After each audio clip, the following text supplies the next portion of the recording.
every day, late at night, not okay. All I want, and I pray, all I need are some better days. Fuck me, I'm looking in the mirror, so foggy, but I've never seen clearer. I don't really think anyone can save me, and honestly I'm not really sure I want saving. I like to be my own worst enemy. There's no risk if you don't try at anything, so I'ma just get buying everything. See you in the next life, have to be a better me. I don't think that my head's on straight, gotta flip it and grip it and go and get an x-ray. What's wrong with me? I just feel weight pushing on my chest and it squeezes till I suffocate. Better change my mindset, meditate. It's pretty cool that I'm alive and have better days. I could walk, see, hear, I should celebrate. Think I could change my mind, maybe elevate. Living life, every day, late at night, not okay.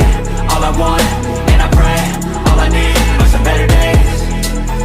Yeah, all I need are some better days. Cause all I want, and I pray, I believe in the better days. I'm kinda stuck between a rock and a hard place. Do I work hard or live at my pace? You're only young once, yeah that's all great, but I also want a future where I'm okay. Living life is doing lots of cocaine. Wait no, it's living with no shame. Wait no, it's sleeping in on Sundays. I guess it's different for